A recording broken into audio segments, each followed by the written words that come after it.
ಇದು SS digital channel, Shri ಸುಮಂಗಲಿ digital channel. ನೀವು ನೋಡ್ತಾ ಇದ್ದೀರಿ ಸುದ್ದಿ ಸಮಯ, ಸ್ಥಳೀಯ ಸುದ್ದಿಗಳಿಗಾಗಿ. ಸುದ್ದಿ ಸಮಯದ ಪ್ರಾಯೋಜಕರು Mahalakshmi jewellers, gold hub, main road, Kalaburagi.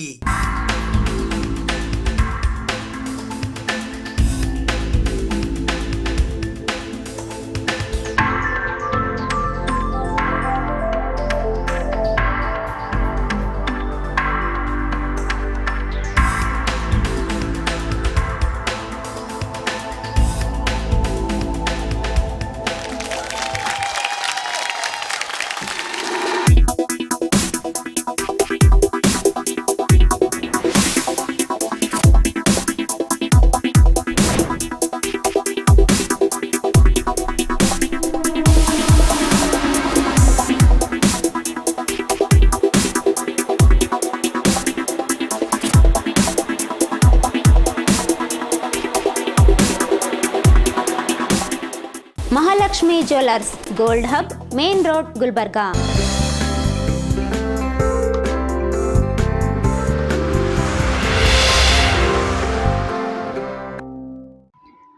ಸುದ್ದಿ ಸಮಯಕ್ಕೆ ಸ್ವಾಗತ. ನಾನು RJ ಮಂಜು ಹಿರೋಳಿ.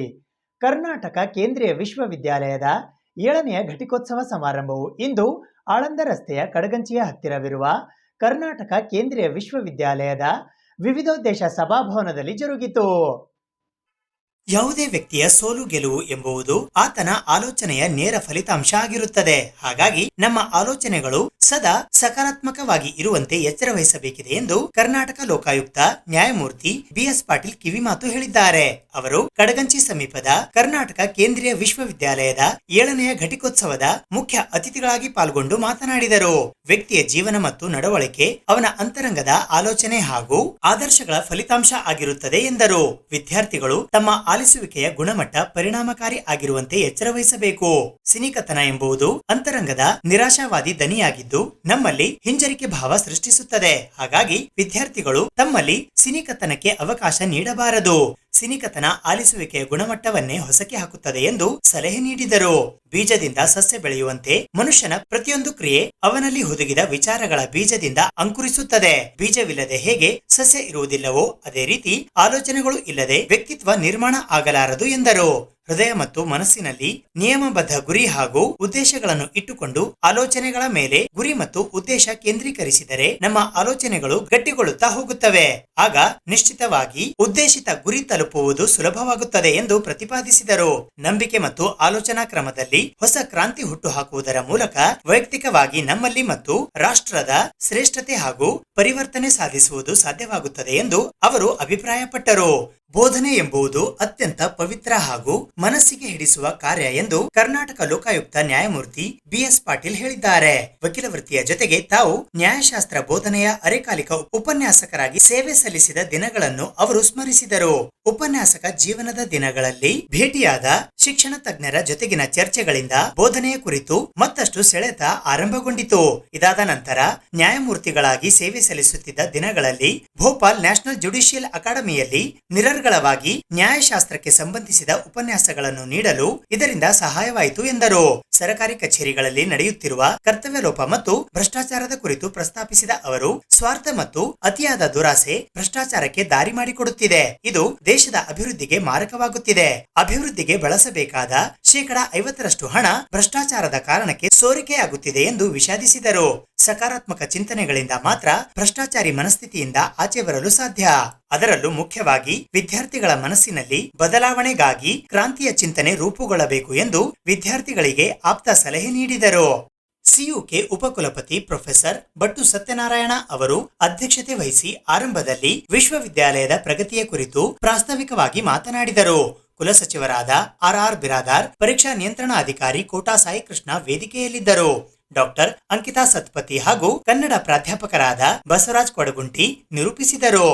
ಘಟಿಕೋತ್ಸವದ ಸಮನ್ವಯ ಅಧಿಕಾರಿಗಳಾದ ಪ್ರೊಫೆಸರ್ ಮೊಹಮ್ಮದ್ ಜೋಹೇರ್, CUK ಸಾರ್ವಜನಿಕ ಸಂಪರ್ಕ ಅಧಿಕಾರಿ Ganapati Sinnur, doctor Vikram Visaji, professor Pushpa M Savadatti, professor Mohammad Aslam, doctor Bharat Kumar, doctor Appagere Somashekhar ಸೇರಿದಂತೆ ವಿವಿಧ ನಿಕಾಯಗಳ ಮುಖ್ಯಸ್ಥರು, ವಿದ್ಯಾರ್ಥಿಗಳು ಈ ಘಟಿಕೋತ್ಸವ ಸಮಾರಂಭದಲ್ಲಿ ಪಾಲ್ಗೊಂಡಿದ್ದರು.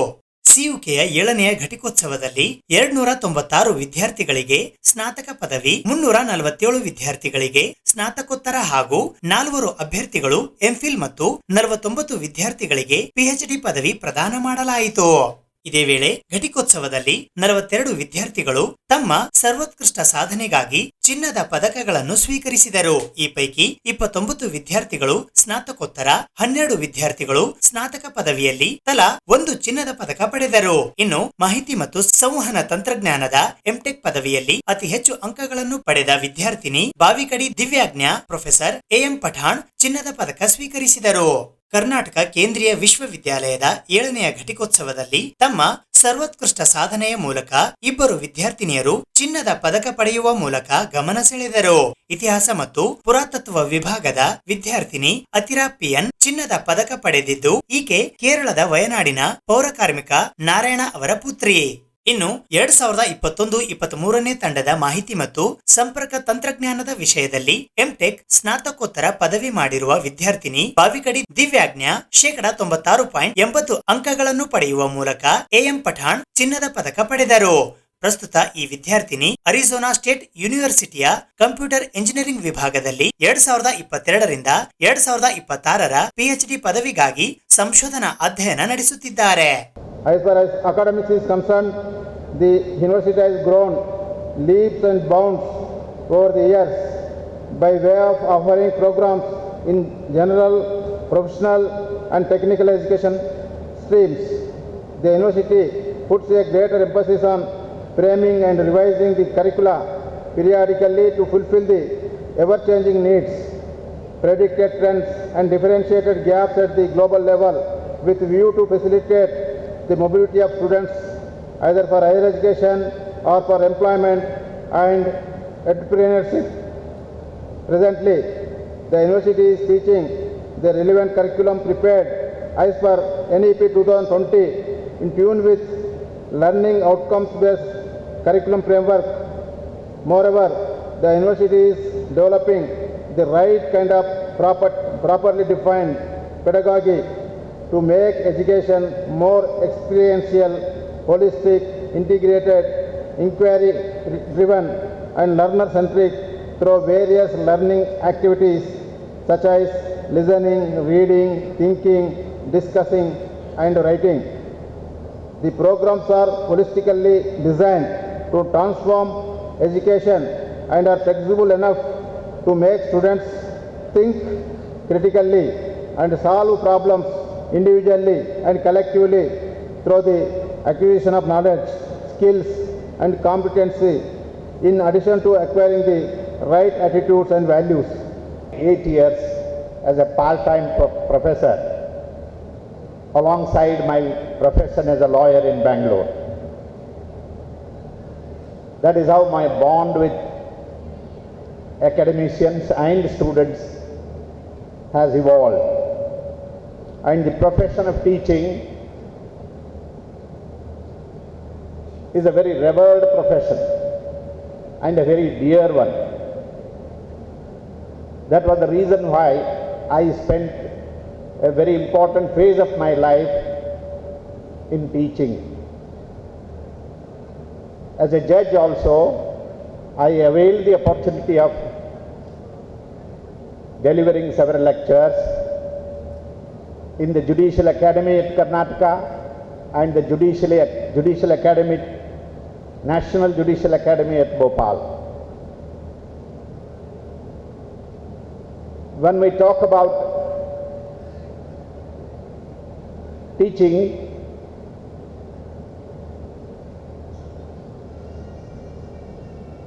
the teaching involves two persons.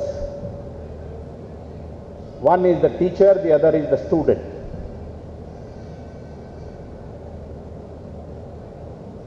We normally think that it is the job of the teacher to come prepared and teach. And the teacher does prepare very deeply with taking all pain, bringing so many books, going through so many articles. He comes prepared, fully prepared. But then what is the role of the students? The student's role is equally important. He need not prepare himself by reading those chapters earlier, which perhaps is a bigger expectation on my part. But then at least he can prepare to listen. Listening is an art. Deep listening is a very, very powerful art. It transforms your life. The quality of your listening, the power of your listening, the depth of your listening transforms the life of the student and elevates the teacher to a higher level in his accomplishment, in his delivery, in his quality and excellence. Because once he realizes that the students are so keenly listening, they are so deep in their listening, they are appreciating the lecture, then the teacher will feel validated.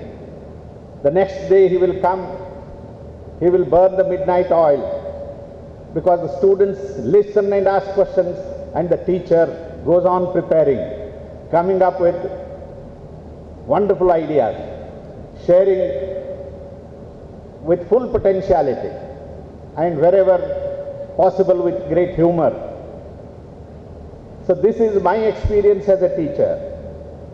So therefore, the students have the power of listening, and that power is no less valuable than the teacher's power to Commendable research endeavors and notable contributions to the society.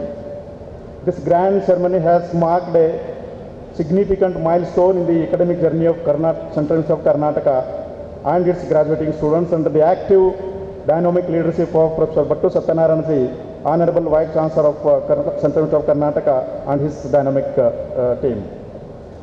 Therefore, it is my pleasant and bounden duty to offer vote of thanks to the dignitaries on the dais, off the dais, and all those who have significantly contributed to the university to make this mega event ever memorable and a grand success.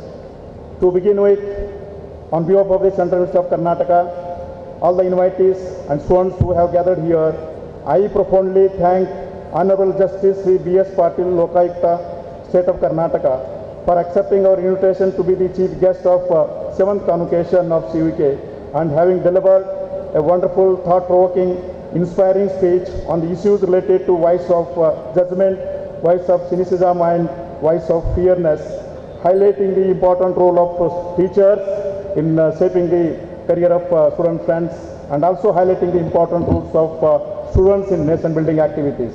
Sir, we as a family member of CUK grateful to you for your great message that good thoughts bear good fruits and bad thoughts bear bad fruits. Thank you so much, sir. Karnataka ರಾಜ್ಯ ಲೋಕಾಯುಕ್ತ ನ್ಯಾಯಮೂರ್ತಿಗಳಾದ BS Patil ಅವರು ಇಂದು ಕಲಬುರಗಿಯ ಕೆಸರಟಗಿ ರಸ್ತೆಯಲ್ಲಿ ಇರುವ ಅನುಗ್ರಹ ಕಣ್ಣಿನ ಆಸ್ಪತ್ರೆಗೆ ಭೇಟಿ ನೀಡಿದರು. ಕರ್ನಾಟಕ ರಾಜ್ಯ ಲೋಕಾಯುಕ್ತರಾದ ನ್ಯಾಯಮೂರ್ತಿ BS ಪಾಟೀಲ್ ಅವರು ಬೆಂಗಳೂರಿನಿಂದ ಹಾಸನ ಸೋಲಾಪುರ ಎಕ್ಸ್ಪ್ರೆಸ್ ರೈಲಿನ ಮೂಲಕ ಫೆಬ್ರವರಿ 23ರ ಶುಕ್ರವಾರದಂದು ಬೆಳಗ್ಗೆ 6 ಗಂಟೆಗೆ ಕಲಬುರಗಿ ನಗರಕ್ಕೆ ಆಗಮಿಸಿದರು. ಇಂದು ಬೆಳಗ್ಗೆ 11:30 ಗಂಟೆಗೆ ಕಲಬುರಗಿಯ ಕರ್ನಾಟಕ ಕೇಂದ್ರೀಯ ವಿಶ್ವವಿದ್ಯಾಲಯದ 7ನೆಯ ವಾರ್ಷಿಕ ಘಟಿಕೋತ್ಸವ ಕಾರ್ಯಕ್ರಮದಲ್ಲಿ ಭಾಗವಹಿಸಿದರು. ಮಧ್ಯಾಹ್ನ 2 ಗಂಟೆಗೆ ಕರ್ನಾಟಕ ಕೇಂದ್ರೀಯ ವಿಶ್ವವಿದ್ಯಾಲಯದಿಂದ ಕಲಬುರಗಿ ಸರ್ಕ್ಯೂಟ್ ಹೌಸಿಗೆ ಹೋಗುವ ಮಾರ್ಗದಲ್ಲಿ ಬರುವ ಹತ್ತಿರದ ಪ್ರಾಥಮಿಕ ಆರೋಗ್ಯ ಕೇಂದ್ರಗಳನ್ನು ಪರಿಶೀಲಿಸಿದರು ಹಾಗೂ ಕಲಬುರಗಿ ನಗರ ಮತ್ತು ಸುತ್ತಮುತ್ತಲಿನ ತ್ಯಾಜ್ಯ ವಿಲೇವಾರಿ ವ್ಯವಸ್ಥೆಯನ್ನ ಪರಿಶೀಲಿಸಿದರು. ಇಂದು ಮಧ್ಯಾಹ್ನ 3 ಗಂಟೆಯಿಂದ 3:30ರವರೆಗೆ ಕಲಬುರಗಿ ಸರ್ಕ್ಯೂಟ್ ಹೌಸಿನಲ್ಲಿ ಕರ್ನಾಟಕ ಲೋಕಾಯುಕ್ತ ಕಲಬುರಗಿ ಪೊಲೀಸ್ ಅಧಿಕಾರಿಗಳೊಂದಿಗೆ ಪ್ರಕರಣಗಳ ಪರಿಶೀಲನೆ ನಡೆಸಿದರು. ಮಧ್ಯಾಹ್ನ 3:40ಕ್ಕೆ ಕಲಬುರಗಿ ಕೆಸರಟಗಿ ರಸ್ತೆಯ ಸಮಾಧಾನ ಕೇಂದ್ರದ ಸಮೀಪವಿರುವ ಅನುಗ್ರಹ ಕಣ್ಣಿನ ಆಸ್ಪತ್ರೆಗೆ ಭೇಟಿ ನೀಡಿದರು. ಮನುಷ್ಯನಿಗೆ ಕಣ್ಣು ಇದ್ದರೇನೆ ವಿಶ್ವ, ಕಣ್ಣಿದ್ದರೆ ಜೀವನ, ಕಣ್ಣು ಇರದಿದ್ದರೆ ಜೀವನವೇ ಅಂಧಕಾರ ಇದ್ದ ಹಾಗೆ ಎಂದು ಕರ್ನಾಟಕ ರಾಜ್ಯ ಲೋಕಾಯುಕ್ತರಾದ ನ್ಯಾಯಮೂರ್ತಿ BS ಪಾಟೀಲ್ ಅವರು ಅನುಗ್ರಹ ಕಣ್ಣಿನ ಆಸ್ಪತ್ರೆಯಲ್ಲಿ ಸನ್ಮಾನ ಸ್ವೀಕರಿಸಿ ಮಾತನಾಡಿದರು. ಹೈಸ್ಕೂಲ್ ಹೋದರೆ 8ನೇ ತರಗತಿಗೆ ತಾಳಿ ಕೊಟ್ಟಿರುವಾಗ ಹಿಂದಿನ ಬೆಂಚ್ ಹೋಗ್ಬಿಟ್ರೆ ಏನು ಕಾಣ್ತಿರ್ಲಿಲ್ಲ. ಅದಕ್ಕೆ ಓಡ್ ಬಂದು ಮುಂದಿನ ಬೆಂಚ್ ಕೊಡ್ತಿದ್ದೆ. ಅಲ್ಲಿ ಟೀಚರ್ ಹೇಳ್ತಿದ್ರು. ಕೊನೆಗೆ ಒಬ್ಬರ ಟೀಚರ್ ಹೇಳಿದ್ರು, ನೋಡ್ರಿ ಇದಕ್ಕೇನು ಕಣ್ಣಿನ ದೋಷ ಇದ್ದಂಗೆ ಕಾಣ್ತದೆ, ತೋರಿಸ್ಕೋ.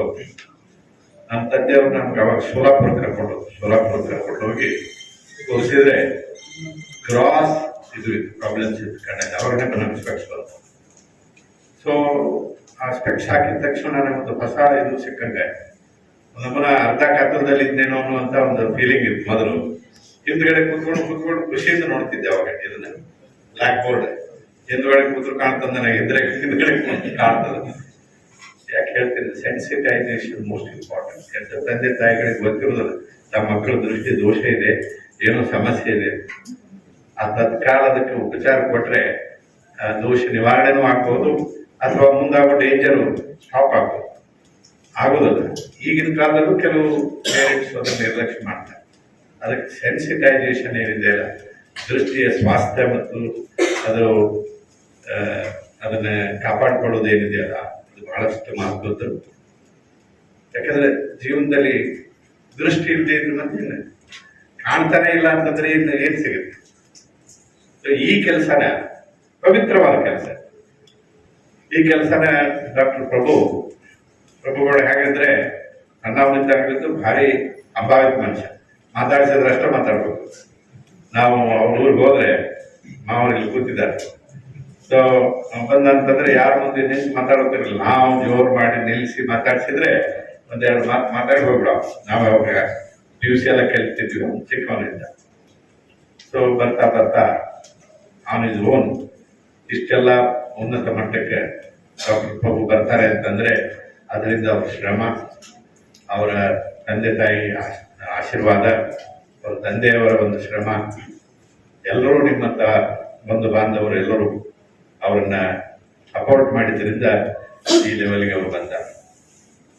ಈಗ ಸಾಮಾನ್ಯವಾಗಿ ಒಂದು ಕಮರ್ಷಿಯಲ್ ರೀತಿಯಲ್ಲಿ ಹಾಸ್ಪಿಟಲ್ ತೆಗಿತಾರೆ. ಕಮರ್ಷಿಯಲ್ ರೀತಿಯಲ್ಲಿ ಹಾಸ್ಪಿಟಲ್ ತೆಗೆದು ಬಂದವರಿಗೆಲ್ಲ ಎಕ್ಸ್ರೇ ಮಾಡಿಸೋದು, ಬಂದವರಿಗೆಲ್ಲರಿಗೆ ಏನ್ ನಿಮ್ಮಲ್ಲಿ ಏನ್ ಇನ್ಸ್ಟ್ರೂಮೆಂಟ್ಸ್ ಇದಾವ ಅದನ್ನೆಲ್ಲಾನು ಅವ್ರಿಗೆ ಟೆಸ್ಟ್ ಮಾಡಿಸ್ಬಿಡೋದು, ದುಡ್ಡು ತೊಗೊಂಡು ಕಳಿಸ್ಬಿಡೋದು. ಆದ್ರೆ ಅವ್ರಿಗೆ ಹಾಗಿಲ್ಲ. ಅವರು ಹೇಳಿ ಹೋಗ್ತಾರೆ. ಅಲ್ಲಿ ಯಾವುದೇ ಸಮಾರಂಭಗಳಿದ್ರು ಹೇಳ್ತಾರೆ, ನಮ್ಮನ್ನು ಕರೀರಿ ಬರ್ತೀವಿ, ಐ ಕ್ಯಾಂಪ್ ಮಾಡ್ತೀವಿ, 100 ಮಂದಿನ ಸೇರಿಸ್ತಾರೆ. ಅಲ್ಲಿ ಯಾರಿಗೆ ಸರ್ಜರಿ ಅವಶ್ಯಕತೆ ಇರ್ತದೆ ಅವರಿಗೆ ಡೇಟ್ ಕೊಟ್ಟು, ಅಡ್ರೆಸ್ ಕೊಟ್ಟು, ಅವ್ರ ಹಾಸ್ಪಿಟಲ್ ಕರೆಸಿ ಫ್ರೀಯಾಗಿ ಅಥವಾ ತುಂಬಾ ಕಡಿಮೆ ರೇಟ್ನಲ್ಲಿ ಅವರಿಗೆ ಚಿಕಿತ್ಸೆಯನ್ನು ಕೊಡ್ತಾರೆ. ಅವರು ಚಾರಿಟಿ ವರ್ಕ್ ತುಂಬಾ ಚೆನ್ನಾಗಿ ಮಾಡ್ತಾರೆ. ಹೀಗಾಗಿ ಅವರು ಥೌಸಂಡ್ಸ್ ಟುಗೆದರ್, ಈಗ ಹೇಳಿದ್ರಲ್ಲ ಎಷ್ಟು 25,000, ಇಲ್ಲಿ 25,000. ಈಗ ಶುರುವಾಗಿ ಒಂದು 2-3 ವರ್ಷ 4 ವರ್ಷ ಆಗಿರ್ಬೇಕು. 25,000 ಆಪರೇಷನ್ಸ್ ಮಾಡಿದ್ದಾರೆ. ಅಲ್ಲಿ ಬಿಡಿ ಬಿಜಾಪುರದಲ್ಲಿ ಅವ್ರ ಮನೆಗೂ ಹಳ್ಳಿಗಳಲ್ಲಂತೂ ಅವ್ರ ಮನೆ ಮಾತಾಗಿದ್ದಾರೆ. ಸೊ ಈ ಕೆಲಸ ಪುಣ್ಯದ ಕೆಲಸ. ಇದನ್ನ ಬಹಳ ಜನ ಮಾಡ್ಲಿಕ್ಕೆ ಆಗುದಿಲ್ಲ. ಕೆಲವೇ ಜನ ಸೊಸೈಟಿ ಬಗ್ಗೆ ಕಾಳಜಿ ಇರೋರು, ಜನರ ಬಗ್ಗೆ ಕಾಳಜಿ ಇರೋರು, ಉದಾರ ಹೃದಯಗಳು ಈ ಕೆಲಸ ಮಾಡ್ಲಿಕ್ಕೆ ಆಗುತ್ತೆ. ಅಂತ ಕೆಲಸನೇ ಇವತ್ತಿವರು ಗುಲ್ಬರ್ಗ ಬಿಜಾಪುರದಿಂದ ಬಹಳ ಹತ್ತಿರ ಇಲ್ಲ, ಆದರೂ ಅಲ್ಲಿಂದ ಇಲ್ಲಿಗೆ ಓಡಾಡಿ ಇಷ್ಟೆಲ್ಲ ದೊಡ್ಡ ಎಸ್ಟಾಬ್ಲಿಷ್ಮೆಂಟ್, ಇಷ್ಟು ಡಾಕ್ಟರ್ಸ್ಗಳನ್ನ, ಯಂಗ್ಸ್ಟರ್ಸ್ಗಳನ್ನ ಅವರಿಗೆ ಪ್ರೋತ್ಸಾಹಿಸಿ ಈ ಕೆಲಸ ಇಲ್ಲಿ ಪ್ರಾರಂಭಿಸಿದ್ದಾರೆ ಅಂದ್ರೆ ತುಂಬಾ ಶ್ಲಾಘನೀಯವಾದಂತಹ ಕೆಲಸ. ಅದು ಅವರ ಈ ಕೆಲಸದಲ್ಲಿ ಇನ್ನೂ ಹೆಚ್ಚಿನ ಶ್ರೇಯಸ್ ಅವರಿಗೆ ಸಿಗಲಿ. ಈಗ ಹೇಳಿದ್ರು, ಹಾಸ್ಪಿಟಲ್ ಕ್ಲಿನಿಕ್ ಹೋದು, ಹಾಸ್ಪಿಟಲ್ ಅದು, ಇನ್ಸ್ಟಿಟ್ಯೂಟ್ ಅದು, institute of excellence. So institute of excellence ಆಗಲಿ, ಎಲ್ಲಿ ಬೇಕಲ್ಲಿ ಕರ್ನಾಟಕದಲ್ಲಿ ಬ್ರಾಂಚಸ್ ಆಗಲಿ, ಅವರು ಸರಣಿ ಐ ಹಾಸ್ಪಿಟಲ್ಸ್ ಒಂದು ಎಸ್ಟಾಬ್ಲಿಷ್ ಮಾಡುವಂತ ಒಂದು ದಾರಿಯಲ್ಲಿ ಅವರು ಮುನ್ನುಗ್ಗಲಿ ಅಂತ ಹೇಳಿ ಅವರಿಗೆ ಹಾರೈಸಿ ನೀವೆಲ್ಲ ಇಲ್ಲಿ ಬಂದು ನನ್ನ 4 ಮಾತುಗಳು ಕೇಳಲಿಕ್ಕೆ ನೀವು ನನಗೆ 4 ಮಾತು ಕೇಳಲಿಕ್ಕೆ ಅವಕಾಶ ಮಾಡಿಕೊಟ್ಟಿದ್ದೀರಿ.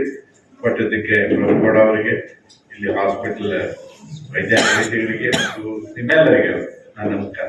ಅನುಗ್ರಹ ಆಸ್ಪತ್ರೆ ಗ್ರಾಮೀಣ ಪ್ರದೇಶದ ಜನರಿಗೆ ಮಹತ್ವದ ಹಾಗೂ ಅದನ್ನು ಸಂರಕ್ಷಿಸುವ ಕುರಿತಾಗಿ ಹಮ್ಮಿಕೊಂಡಿರುವ ಕಣ್ಣಿನ ಸುರಕ್ಷಾ ಅಭಿಯಾನಕ್ಕೆ ಚಾಲನೆ ನೀಡಿ ಇಡೀ 1 ವರ್ಷ ನಡೆಸುವ ಕಾರ್ಯಕ್ರಮಕ್ಕೆ ಚಾಲನೆ ನೀಡಿದರು. ಗ್ರಾಮೀಣ ಪ್ರದೇಶದಲ್ಲಿ ಅನುಗ್ರಹ ಕಣ್ಣಿನ ಆಸ್ಪತ್ರೆಯ ಸಿಬ್ಬಂದಿಗಳು ಕೆಲಸ ನಿರ್ವಹಿಸುತ್ತಿರುವುದು ಬಹಳ ಶ್ಲಾಘನೀಯ. ಇದೇ ರೀತಿ ಉತ್ತಮವಾಗಿ ಜನರಿಗೆ ತಮ್ಮ ಸೇವೆ ಅನುಕೂಲ ಮಾಡಿಕೊಳ್ಳಲು ಶುಭ ಹಾರೈಸಿದರು. ಮುಖ್ಯಸ್ಥರಾದ ಡಾಕ್ಟರ್ ಪ್ರಭುಗೌಡ ಅವರು ಪ್ರಾಸ್ತಾವಿಕವಾಗಿ ಮಾತನಾಡಿ ನ್ಯಾಯಮೂರ್ತಿಗಳಿಗೆ ಸನ್ಮಾನಿಸಿ ಗೌರವಿಸಿದರು. He was represented several corporate bodies such as KPTCL, Karnataka Agro Industries Corporation, Karnataka Food and Civil Supplies Corporation, and Central Warehouse Corporation. 2004ನೇ ಇಸವಿಯಲ್ಲಿ ಅವರು ಉಚ್ಚ ನ್ಯಾಯಾಲಯದ ನ್ಯಾಯಾಧೀಶರಾಗಿ ನಿಯುಕ್ತಿ ಹೊಂದಿದ್ದಾರೆ. ತದನಂತರ ಅವರು ಕರ್ನಾಟಕ ಜುಡಿಷಿಯಲ್ ಅಕಾಡೆಮಿಯ ಪ್ರೆಸಿಡೆಂಟ್ ಆಗಿ ಹಾಗೂ Karnataka judicial association resource person ಆಗಿ ಕಾರ್ಯನಿರ್ವಹಿಸಿ, ಅದಷ್ಟೇ ಅಲ್ಲದೆ ನ್ಯಾಷನಲ್ ಜುಡಿಷಿಯಲ್ ಅಕಾಡೆಮಿಯ ಅಡ್ವೈಸರಿ ಬೋರ್ಡ್ ಮೆಂಬರ್ ಆಗಿಯೂ ಸಹ ಕೆಲಸ ಮಾಡಿದ್ದಾರೆ. ಅವರು ಸಾಕಷ್ಟು ಉಚ್ಚ ನ್ಯಾಯಾಲಯದ ಕಮಿಟಿಗಳ ಮುಖ್ಯ ನಿಯೋಗದಲ್ಲಿ ಅವರು ಪಾಲ್ಗೊಂಡು ಉನ್ನತವಾದಂತಹ ಸೇವೆಯನ್ನ ನಮ್ಮ ನ್ಯಾಯಾಲಯದಲ್ಲಿ ನೀಡಿದ್ದಾರೆ. 2019ರಲ್ಲಿ ಅವರು ಉಪಾಯುಕ್ತರಾಗಿ ನಿಯುಕ್ತಿ ಹೊಂದಿ, ತದನಂತರ 2022ರಲ್ಲಿ ಅವರು ಲೋಕಾಯುಕ್ತರಾಗಿ ಕರ್ನಾಟಕ ರಾಜ್ಯದ ಸೇವೆಯನ್ನು ಮಾಡ್ತಾ ಇದ್ದಾರೆ. ಅವರು ಕಾರ್ಯನಿಮಿತ್ತ ಈ ಒಂದು ನಗರಕ್ಕೆ ಆಗಮಿಸಿದ್ದು ತಿಳಿದ ತಕ್ಷಣ ಅನುಗ್ರಹ ಆಸ್ಪತ್ರೆಯ ಎಲ್ಲ ಸಿಬ್ಬಂದಿ ವರ್ಗದವರು ಉತ್ಸುಕತೆಯಿಂದ ಸಾಹೇಬರು ನಮ್ಮ ಹಾಸ್ಪಿಟಲ್ಗೆ ಬರಬೇಕು, ಅವರು ಸಹ ಅವರೇನು ಚಿಕ್ಕಂದಿನಿಂದ ಪಟ್ಟಂತ ಒಂದು ಪರಿಶ್ರಮದಿಂದ ಈ ಮಟ್ಟಕ್ಕೆ ಬೆಳೆದಿದ್ದಾರೆ, ಅವರೇ ನಮಗೆಲ್ಲ ಪ್ರೇರಣೆ ಮತ್ತು ಅವರಿಂದ ನಾವೆಲ್ಲರೂ ಪ್ರೇರಿತರಾಗಿ ಇನ್ನೂ ಹೆಚ್ಚಿನ ಕೆಲಸವನ್ನ ನಾವು ಬಡ ಜನರಿಗೆ ಮಾಡೋಣ ಅನ್ನೋ ಇಚ್ಛೆಯಿಂದ ಅವ್ರನ್ನ ಕರೆಸ್ಬೇಕಂತ ಹೇಳಿ ಅವರೆಲ್ಲ ಒಗ್ಗಟ್ಟಿನಿಂದ ಹೇಳಿದಾಗ ನನಗೆ ಬಹಳ ಖುಷಿ ಅನಿಸ್ತು. ಕೇವಲ ಒಂದು ಫೋನ್ ಕಾಲ್ನಲ್ಲಿ ನಾನು ಅವರಿಗೆ ಮಾತನಾಡಿದಾಗ ಅವರು ಸಹ ಬಹಳ ಸಂತೋಷದಿಂದ ಒಪ್ಪಿಕೊಂಡು ಇವತ್ತು ನಮ್ಮ ಅನುಗ್ರಹ ಕಣ್ಣಿನ ಆಸ್ಪತ್ರೆಗೆ ಬಂದಿದ್ದಾರೆ. ನಾನು ಅನುಗ್ರಹ ಪರಿವಾರದ ವತಿಯಿಂದ ಮತ್ತು ಇಲ್ಲಿ ನೆರೆದಿರುವಂತ ಎಲ್ಲ ನಮ್ಮ ಗುಲ್ಬರ್ಗಾ ಮಹಾನಗರದ ವರಿಷ್ಠ ಎಲ್ಲ ಗಣ್ಯಮಾನ್ಯರ ವತಿಯಿಂದ ಅವರಿಗೆ ಹೃತ್ಪೂರ್ವಕ ಸ್ವಾಗತವನ್ನು ಕೊಡ್ತಾರೆ. ವೇದಿಕೆಯ ಮೇಲೆ ಡಾಕ್ಟರ್ ಚೆನ್ನಾರೆಡ್ಡಿ ಪಾಟೀಲ್, ಖ್ಯಾತ ನೇತ್ರ ತಜ್ಞರಾದ ಡಾಕ್ಟರ್ ವಿಶ್ವನಾಥ ರೆಡ್ಡಿ ಉಪಸ್ಥಿತರಿದ್ದರು. ಈ ಕಾರ್ಯಕ್ರಮದಲ್ಲಿ ಅನುಗ್ರಹ ಆಸ್ಪತ್ರೆಯ ವೈದ್ಯರು, ಆಸ್ಪತ್ರೆಯ ಸಿಬ್ಬಂದಿ ವರ್ಗ ಅಲ್ಲದೆ ಕಲಬುರಗಿ ನಗರದ ಹಿರಿಯರು, ಗಣ್ಯರು ಭಾಗವಹಿಸಿದ್ದರು. ನಂತರ ಸಂಜೆ 4:15 ಗಂಟೆಗೆ ಕಲಬುರಗಿಯಿಂದ ವಿಜಯಪುರ ಜಿಲ್ಲೆಯ ಪಡೆಕನೂರಿಗೆ ಪ್ರಯಾಣ ಬೆಳೆಸಿದರು. ಎರಡೂ ಕಣ್ಣಿನ ಆರೋಗ್ಯದ ಮೇಲೆ ದುಷ್ಪರಿಣಾಮಗಳು ಬೀರುವ ಕಾರಣ ನಾವು ಜನರಲ್ಲಿ ಜಾಗೃತಿಯನ್ನು ಮೂಡಿಸಬೇಕಾಗ್ತದೆ. ಅವರು ಯಾವ ರೀತಿ ತಮ್ಮ ಜೀವನ ಶೈಲಿಯನ್ನು ಬದಲಾಯಿಸಿಕೊಳ್ಬೇಕು ಮತ್ತು ಯಾವ ರೀತಿ ತಮ್ಮ ಕಣ್ಣಿನ ಆರೈಕೆಗಳನ್ನು ಮಾಡ್ಕೋಬೇಕಂತ ಹೇಳಿ ಜನರಲ್ಲಿ ಜಾಗೃತಿ ಮೂಡಿಸುವ ಈ ಒಂದು ಕಾರ್ಯಕ್ರಮ, ಇದನ್ನ ನಗರದ ಎಲ್ಲ ಬಡಾವಣೆಗಳಲ್ಲಿ ಮಾಡಿ ಜನರಲ್ಲಿ ಒಂದು ಜಾಗೃತಿಯನ್ನು ಮೂಡಿಸಿ ತಾವು ನಿಯಮಿತವಾಗಿ ತಮ್ಮ ಕಣ್ಣಿನ ತಪಾಸಣೆಯನ್ನ ತಮ್ಮ ಹತ್ತಿರದ ಕಣ್ಣಿನ ವೈದ್ಯರಲ್ಲಿ ಮಾಡಿಸ್ಕೋಬೇಕು. ಸಣ್ಣ ಪುಟ್ಟ ಸಮಸ್ಯೆಗಳಿದ್ದಾಗ ತಕ್ಷಣ ಅದಕ್ಕೆ ನಾವು ಚಿಕಿತ್ಸೆ ಪಡೆದ್ರೆ ಮುಂದೆ ಕುರುಡುತನದಿಂದ ನಾವು ಬಳಲು ತಪ್ಪು ಹೋಗ್ತದೆ. ಇಲ್ಲಾಂದ್ರೆ ಒಂದ್ಸರಿ ಸಕ್ಕರೆ ಕಾಯಿಲೆಯಿಂದ ನಾವು ಕುರುಡುತನ ಬಂತಂದ್ರೆ ಅದನ್ನು ಸಂಪೂರ್ಣ ಸುಧಾರಣೆ ಮಾಡ್ಲಿಕ್ಕೆ ಆಗೋದಿಲ್ಲ. So prevention is always better than cure ಅನ್ನೋ ಒಂದು ಮೋಟೋ ಇಟ್ಕೊಂಡು ಈ ಕಾರ್ಯಕ್ರಮವನ್ನು ಹಮ್ಮಿಕೊಂಡಿದ್ದೀವಿ. ಇದು ಫೆಬ್ರವರಿಯಿಂದ ಮುಂದಿನ ಫೆಬ್ರವರಿವರೆಗೆ ನಗರದ ಎಲ್ಲ ಬಡಾವಣೆಗಳಲ್ಲಿ ಈ ಒಂದು ಕಾರ್ಯಕ್ರಮ ನಾವು ಮಾಡ್ತಾ ಇದ್ದೀವಿ. ಸೊ ಜನರಲ್ಲಿ ನಿಮ್ಮ ಕಣ್ಣು ಸ್ವಸ್ಥವಾಗಿದ್ದರೆ ನಿಮ್ಮ ದೃಷ್ಟಿ ಸ್ಪಷ್ಟವಾಗಿರ್ತದೆ ಅನ್ನೋ ಒಂದು ಜಾಗೃತಿ ಮೂಡಿಸುವ ಇದೊಂದು ಕಾರ್ಯಕ್ರಮ. ಅದನ್ನು ಇವತ್ತು ಸನ್ಮಾನ್ಯ ನ್ಯಾಯಮೂರ್ತಿಗಳಾದಂತಹ BS ಪಾಟೀಲ್ ಸಾಹೇಬರು ಅದನ್ನು ಉದ್ಘಾಟನೆ ಮಾಡಿದ್ದಾರೆ. ಅದಕ್ಕಾಗಿ ಅವರಿಗೆ ನಾನು ಅಭಿನಂದನೆ ಸಲ್ಲಿಸ್ತಾ ಇದ್ದೇನೆ.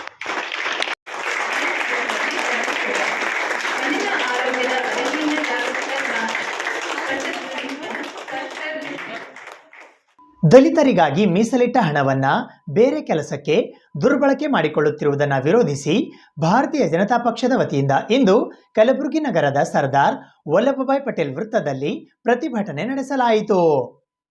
ದಿನಾಂಕ 23 ಫೆಬ್ರವರಿ 2024 ಶುಕ್ರವಾರದಂದು ಕರ್ನಾಟಕದ ಕಾಂಗ್ರೆಸ್ ಸರ್ಕಾರದ ದಲಿತ ವಿರೋಧಿ ನೀತಿ ಹಾಗೂ ದಲಿತರಿಗೆ ಮೀಸಲಿಟ್ಟ ಹಣವನ್ನು ಬೇರೆ ಕೆಲಸಕ್ಕೆ ದುರ್ಬಳಕೆ ಮಾಡಿಕೊಳ್ಳುವುದನ್ನು ವಿರೋಧಿಸಿ ಬೆಳಗ್ಗೆ 11:30 ಗಂಟೆಗೆ ಕಲಬುರಗಿ ನಗರದ ಸರ್ದಾರ್ ವಲ್ಲಭಭಾಯ್ ಪಟೇಲ್ ವೃತ್ತದಲ್ಲಿ ಭಾರತೀಯ ಜನತಾ ಪಕ್ಷದ ವತಿಯಿಂದ ಬೃಹತ್ ಪ್ರತಿಭಟನೆಯನ್ನ ಹಮ್ಮಿಕೊಳ್ಳಲಾಗಿತ್ತು. ರಾಜ್ಯ ಸರ್ಕಾರವು ಪರಿಶಿಷ್ಟ ಜನಾಂಗದ ಅಭಿವೃದ್ಧಿಗೆ ಮೀಸಲಿಟ್ಟ ಎಸ್ಸಿಪಿ ಟಿಎಸ್ಪಿ ಯೋಜನೆಯ ಅನುದಾನವನ್ನು ಗ್ಯಾರಂಟಿ ಯೋಜನೆಗಳಿಗೆ ಬಳಸಿಕೊಳ್ಳುತ್ತಿದೆ ಎಂದು ಆರೋಪಿಸಿ ಇಂದು ಭಾರತೀಯ ಜನತಾ ಪಕ್ಷದ ವತಿಯಿಂದ ಬೃಹತ್ ಪ್ರತಿಭಟನೆ ನಡೆಸಲಾಯಿತು. ಕಾಂಗ್ರೆಸ್ ಪಕ್ಷದ ಆಡಳಿತವು ದಲಿತ ಸಮಾಜದ ವಿಚಾರದಲ್ಲಿ ಕೇವಲ ಬಾಯಿ ಮಾತಿನಲ್ಲಿ ಕಾಳಜಿ ತೋರಿ ದಲಿತರನ್ನು ವಂಚಿಸುತ್ತಿದೆ. ಸಿದ್ದರಾಮಯ್ಯ ಅವರು ಅಲ್ಪಸಂಖ್ಯಾತರಿಗೆ 10,000 ಕೋಟಿ ಹಣವನ್ನ ವೆಚ್ಚ ಮಾಡಲು ಮಾತ್ರ ಯಾವ ಗ್ಯಾರಂಟಿಯೂ ಅಡ್ಡಿ ಬಂದಿಲ್ಲ. ಇವರಿಗೆ ದಲಿತರ ಹಿತಾಸಕ್ತಿಗಿಂತ ವೋಟ್ ಬ್ಯಾಂಕ್ ರಾಜಕಾರಣವು ಸರ್ಕಾರಕ್ಕೆ ಆದ್ಯತೆಯಾಗಿರುವುದು ಶೋಚನೀಯ ಸಂಗತಿ. ದಲಿತರ ಹಿತರಕ್ಷಣೆ ಮಾಡಬೇಕಿದ್ದ ಸಮಾಜ ಕಲ್ಯಾಣ ಸಚಿವ ಎಚ್.ಸಿ. ಮಹದೇವಪ್ಪನವರು ಈ ಅನ್ಯಾಯದ ವಿರುದ್ಧ ಸೊಲ್ಲೆತ್ತದೆ ಕಾಂಗ್ರೆಸ್ ಪಾರ್ಟಿಯ ಹಿತಕ್ಕೆ ದಲಿತ ಸಮುದಾಯದ ಹಿತವನ್ನ ರಾಜಿ ಮಾಡಿಕೊಂಡಿದ್ದಾರೆ ಎಂದು ಆಕ್ರೋಶ ವ್ಯಕ್ತಪಡಿಸಿದರು. ಕಲಬುರಗಿ ಜಿಲ್ಲಾಡಳಿತದ ಮೂಲಕ ರಾಜ್ಯಪಾಲರಿಗೆ ಮನವಿ ಪತ್ರವನ್ನ ಸಲ್ಲಿಸಲಾಯಿತು. ಈ ಪ್ರತಿಭಟನೆಯಲ್ಲಿ ಕಲಬುರಗಿ ಗ್ರಾಮೀಣ ಮತಕ್ಷೇತ್ರದ ಶಾಸಕರಾದ ಬಸವರಾಜ್ ಮತ್ತಿಮೂಡ್, ಸೇಡಂ ಮತಕ್ಷೇತ್ರದ ಮಾಜಿ ಶಾಸಕರಾದ ರಾಜ್ಕುಮಾರ್ ಪಾಟೀಲ್ ತೇಲ್ಕೂರ್, ಕಲಬುರಗಿ ಮಹಾನಗರ ಪಾಲಿಕೆಯ ಪೂಜ್ಯ ಮಹಾಪೌರರಾದ ವಿಶಾಲ್ ದರ್ಗಿ, ಭಾರತೀಯ ಜನತಾ ಪಕ್ಷದ ಗ್ರಾಮಾಂತರ ಜಿಲ್ಲಾಧ್ಯಕ್ಷರಾದ ಶಿವರಾಜ್ ಪಾಟೀಲ್ ರದ್ದೇವಾಡ್ಗಿ, ಬಿಜೆಪಿ ಪಕ್ಷದ ಕಲಬುರಗಿ ನಗರ ಜಿಲ್ಲಾಧ್ಯಕ್ಷರಾದ ಚಂದು ಪಾಟೀಲ್, ಅಂಬಾರಾಯ್ ಅಷ್ಟಗಿ, ಅರುಣ್ ಕುಮಾರ್ ಪಾಟೀಲ್, ಶಿವಯೋಗಿ ನಾಗನಹಳ್ಳಿ, ಧರ್ಮಣ್ಣ ಇಟಗ, ಸಂತೋಷ್ ಹಾದಿಮನಿ, ಮಹಾದೇವ್ ಬೆಳಮಗಿ, ಉಮೇಶ್ ಪಾಟೀಲ್, ರಾಜು ವಾಡೇಕರ್, ಭಾಗೀರಥಿ ಗುನ್ನಾಪುರ್, ಶೋಭಾ ಪಾಟೀಲ್, ಗೌರಿ ಚಿಚಕೋಟಿ, ವಿಜಯಲಕ್ಷ್ಮಿ ಗೊಬ್ಬೂರ್, ಬಾಬುರಾವ್ ಹಾಗರಗುಂಡಗಿ ಉಪಸ್ಥಿತರಿದ್ದರು.